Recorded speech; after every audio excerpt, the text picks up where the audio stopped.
राज्यसभा सांसद रामजी लाल सुमन पर हमलों के विरोध में सपाइयों का हल्ला बोल कलेक्ट्रेट परिसर में किया जोरदार प्रदर्शन।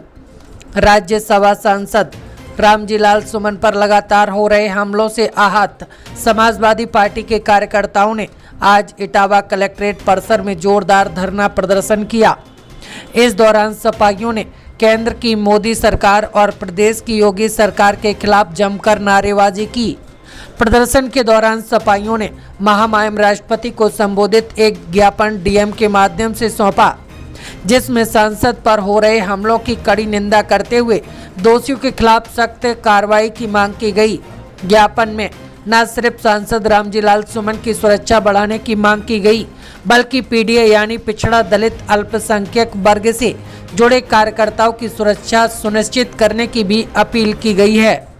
देखिए, हमारे राष्ट्रीय अध्यक्ष माननीय अखिलेश यादव जी के आह्वान पर आज हम लोग इटावा ही नहीं हर जिले में धरना प्रदर्शन करने का मजबूर हुए, क्योंकि ये बीजेपी की सरकार दलितों का शोषण कर रही है, दलितों को मारना चाहती है और पिछड़े दलित अल्पसंख्यक सभी लोगों का ये अपमान कर रहे हैं। इसलिए हम उनके दलित सभी लोगों के सम्मान में आज धरना प्रदर्शन करने का यह मौका मिला, और मौका ही नहीं, आज हर जिले में प्रदर्शन हो रहा है, क्योंकि भाजपा की सरकार बाबा साहब का भी अपमान करती है, हमारे बुजुर्गों का भी सम्मान नहीं करती।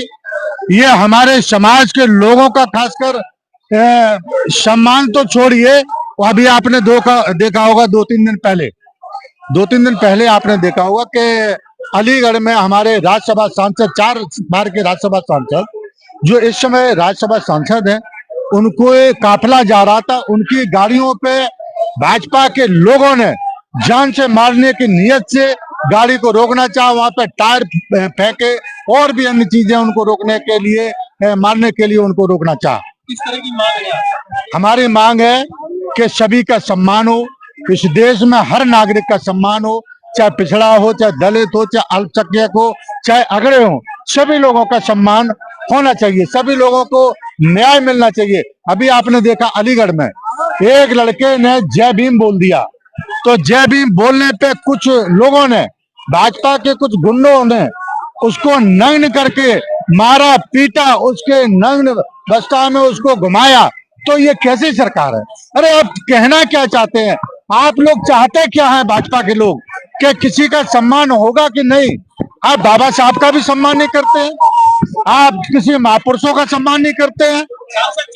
केंद्र सरकार ने जाति जनगणना, देखिए, ये जाति जनगणना समाजवादी पार्टी के राष्ट्रीय अध्यक्ष अखिलेश यादव जी ने मांग की है कि जाति जनगणना होना चाहिए, लेकिन भाजपा के लोग जाति जनगणना नहीं कराना चाहते हैं। लेकिन वो मान लिया करा देंगे तब हम मानेंगे, जब वो करा देंगे तब मानेंगे। ऐसे कुछ नहीं होता है कहने से, वो लोग झूठ बोलने का काम करते हैं, केवल अफवाह फैलाते हैं, वो देश में दहशत फैलाने का काम कर रहे हैं। आज अंतर्राष्ट्रीय मजदूर दिवस है और इस दुनिया को बनाने वाले जो होते हैं वो मजदूर होते हैं, और हमारे देश में 90% जो होता है मजदूर वो दलित होता है। तो ये मान लो आज मजदूर दिवस भी है, उसकी बधाई भी है, और आज दलित के सम्मान के संघर्ष चल रहा है, क्योंकि दलितों को आगे बढ़ते नहीं देखना चाहते हैं। अभी ताजा रिपोर्ट ये है कि जो लोग 26 मारे गए थे उसमें 16 जो उच्च जाति के थे उन्हें ज्यादा पैसा मिला है, और जो दलित थे उन्हें कम मिला है। तो पूरी तरह से ये सरकार जो है दलित विरोधी है। सुमन जी ने अगर ये कह दिया, थोड़ी सी बात कह दी थी, उनके खिलाफ इतना बड़ा बवंडर कर देना, ये इनकी भाजपा की हताशा का प्रतीक है। और ये जो बजरंग दल है या कुछ दल है, ये कड़ी सेना है, ये क्या है? ये तो भाजपा के वो विस्फोटक अंग है, इन पे बैन लगना चाहिए। इन पे बैन लगता है क्यों नहीं, समझ में नहीं आ रहा है।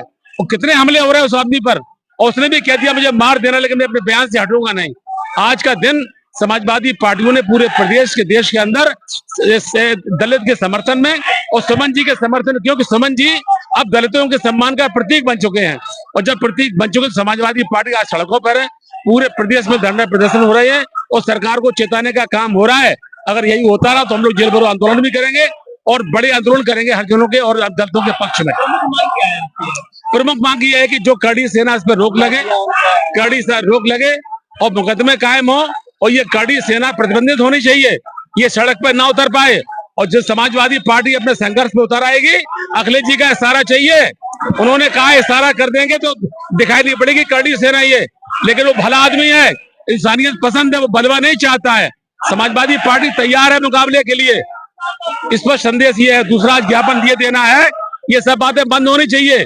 सरकार केवल जो असफलता सरकार की है, नाकामी सरकार की है, हर मोर्चे पर नाकामी है, उसको छुपाने के लिए वो हमेशा प्रोपेगेंडा करती है।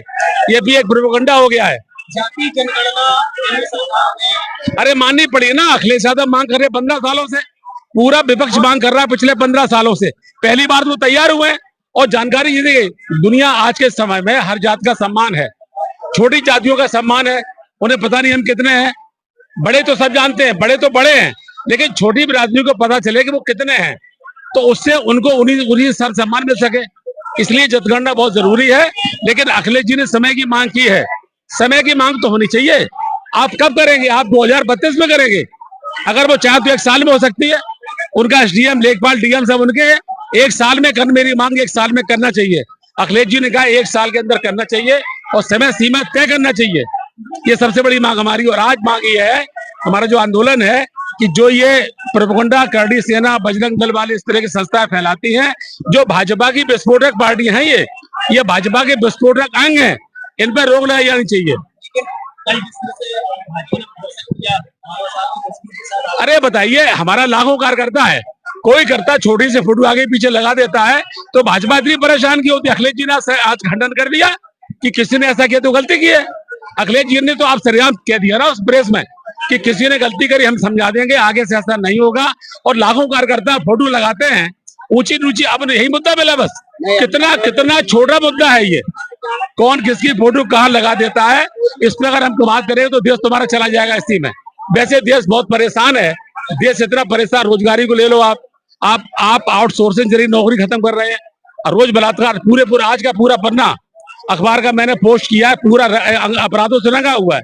एक्सीडेंट हो रहे हैं, कोई शासन नहीं है, ट्रैफिक पुलिस के बना मारे तमाम लोग मर रहे हैं। सारा देश अब इस टाइम बहुत ही असफलता दौर से गुजर रहा है। और हमारा प्रदेश तो ये मानिए, अभी सुप्रीम कोर्ट ने कहा है कि यूपी सरकार तानाशाह है। आपने पढ़ा होगा, लॉ एंड ऑर्डर यहाँ ध्वस्त है, मनमानी हो रही है सरकार के द्वारा, ये सुप्रीम कोर्ट कह रहा है। और दुर्भाग्य देखिए, सुप्रीम कोर्ट के खिलाफ वो जो धनगर करके बैठा उपराष्ट्रपति